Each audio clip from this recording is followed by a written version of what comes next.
These are the Daily Tech Headlines for Wednesday, December 31st, 2025. I'm Jen Cutter, and thanks for listening through 2025. Everyone here at Daily Tech Headlines wishes you all an excellent new year, and we're looking forward to bringing you another strong year in 2026. Online prediction brokers Kalshi and Polymarket have been accused of partnering with social media accounts that push sports rumors from accounts posing as league insiders. These accounts will sometimes invent news stories while advertising their partnership with the betting companies, and a few accounts have also been labeled as parodies. A Kalshi spokesperson says the company tries to promote integrity, but acknowledges that it is difficult to police every affiliate account on X. In a comment to The Athletic, corporate and securities lawyer Ariel E. Givner said, "Without consistent standards around disclosures, market resolution rules, influencer involvement, and cross-border participation, platforms may unintentionally drift into gray areas." The South China Morning Post reports a source claims ByteDance, known for TikTok and Douyin, aims to spend approximately 100 billion won, approximately $14 billion US, on Nvidia's AI chips in 2026. This would be an increase of approximately 85 billion won from 2025. The spend is dependent on if Nvidia is indeed able to sell the H200 processing units to Chinese customers in 2026, as Beijing has not yet greenlit any shipments since the US government recently allowed for exports to the country. And a source told Reuters Nvidia approached TSMC about ramping up production of H200 AI chips due to a strong demand worldwide. Demand is particularly high from China, with Chinese companies placing orders for more than 2 million chips in 2026, while the source claims Nvidia holds less than 1 million in stock.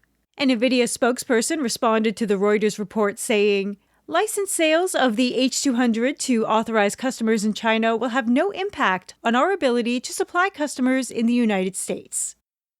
On Tuesday, the U.S. Department of Justice announced the settlement of a case against Disney over a failure to properly label some YouTube videos as aimed at children.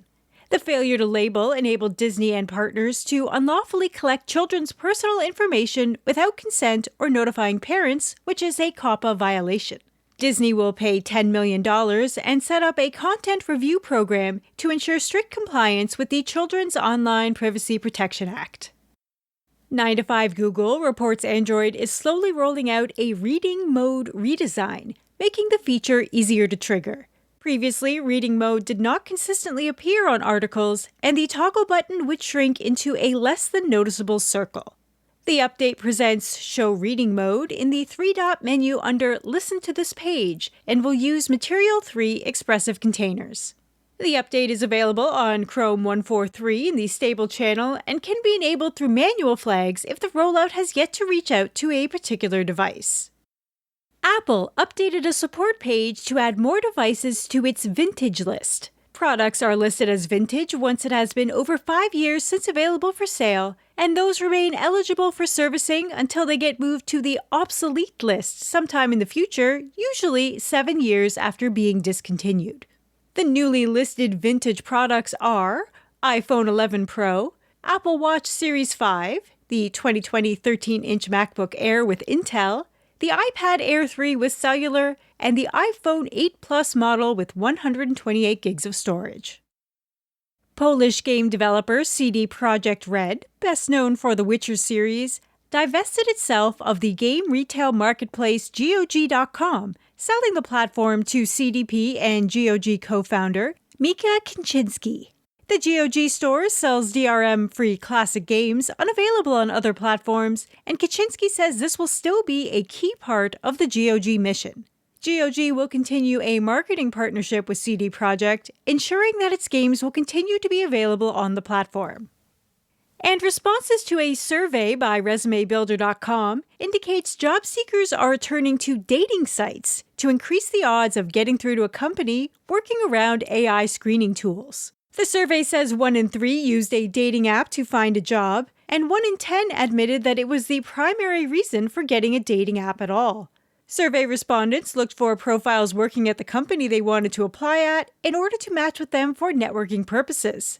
ResumeBuilder.com's chief career advisor Stacey Haller told Bloomberg, quote, "Networking is the only way people are rising above the horror show that is the job search today."